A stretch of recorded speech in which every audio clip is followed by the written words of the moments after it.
And first up today, I'd like to ask if we could have from Pat Carthy, who's the Auckland Rugby League General Manager, to come up and share with us some thoughts about the Auckland Rugby League history between 1909 and 1929.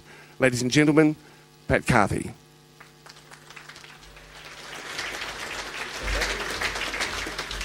Your Excellencies, ladies and gentlemen, good evening. Tonight is a very special night. It not only recognises achievements in 2009, but we pay tribute to 100 years of rugby league in Auckland.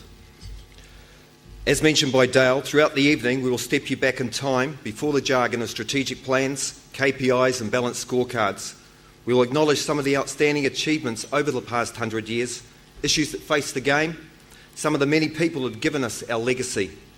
In fact, many families from past generations are still actively involved today. Tonight, you will hear only a tip of the iceberg in the story of Auckland.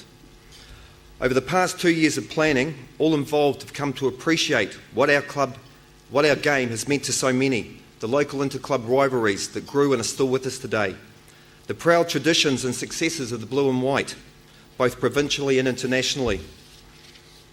If any one word can sum up our game and the foundations it's been built on, it is the word tribal.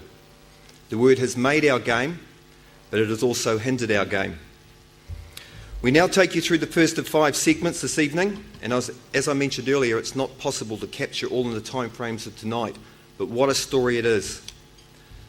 The story is linked to the recently published book simply named Auckland 100 Years of Rugby League. It has been written by John Carthy and Bernie Wood, as you have heard, and at this time I'd like to acknowledge Bernie, who is here tonight, and John, who unfortunately could not be with us. When ideas were being considered on how best we could celebrate our centennial, it was decided we needed a book. Many hours of research were undertaken, but at the end of the day, what went into the book and then what had to be left out turned out to be the hardest decision of the lot. But it is something, the end result, we can all be proud of. Well, where did we all start? There was some debate and argument, but historical records showed that the first formal administration of the Auckland Rugby League was on the 19th of July 1909. While this was the first official administration, rugby league was in fact played on the return of the All Golds in 1907. What was not known, that while the All Golds were on their 9-month tour, men such as Albert Asher were playing rugby and working behind the scenes to establish the code of rugby league. Our first match was in fact in Wellington, played on the 13th of June 1908. And our first home game was played at Victoria Park 2 months later, a game Auckland won 16-14 in front of a massive 8,000 interested or curious spectators. Media opinion of the game was mixed, but one extract from the Auckland Star sums it up. It cannot but be said, from a spectator point of view, the Northern Union game is far ahead of rugby, and throughout the whole 90 minutes, spectators are kept on the qui-vive of excitement, so fast as the ball travelled from one end of the ground to the other. You may ask what qui-vive means. I had no idea, so I googled it. It actually means on the alert. The article then went on to say, there is no doubt that this is considerably more exciting.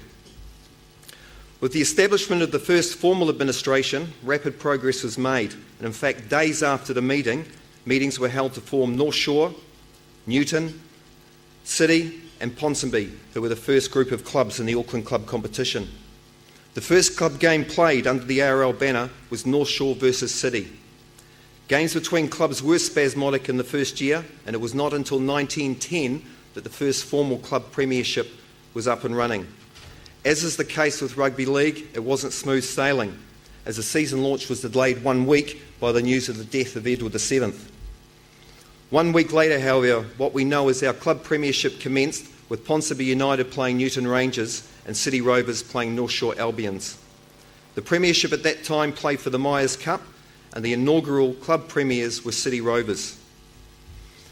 On the representative front that year, Auckland played the touring England team. Although soundly beaten 52-9 at Victoria Park in front of 10,000 spectators, it must be remembered that the amateur blue and whites, were up against professionals. Auckland then took itself on the road through September and October to promote the game, travelling by boat and train for matches in Wanganui, Bluff, all the way to Invercargill, and I would like to acknowledge the Southland representatives that are here tonight, Nelson, Napier and Dannyburg. Like today, financial resources were limited and the players contributed towards the costs, so was their commitment to this new game.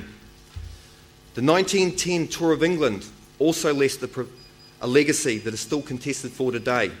The Northern Union Cup, we now know it as the Rugby League Cup.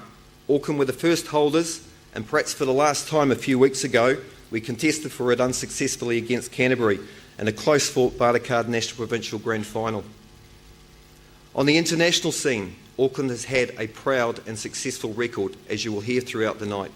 In 1912, the New South Wales touring side played 10 games, which included an 18-10 win over New Zealand. Their only defeat, a 10-3 loss at the hands of Auckland in front of 7,000 Aucklanders. This win and the support also afforded the Blue and White another honour, with the second test for New Zealand replaced with a game against Auckland. 16,000 converged on the domain, but New Zealand were too good for the Blue and Whites. Our history has been chequered, and in 1913, Auckland was the centre of then one of the biggest sporting scandals involving child savoury, Auckland and the New Zealand Rugby League. The scandal resulted in the initial suspension, then disqualification by New Zealand Rugby League of the entire ARL Management Committee for any level of game. The story certainly makes fascinating reading, but I would suggest in today's political environment of political correctness and natural justice, this would probably not be able to occur.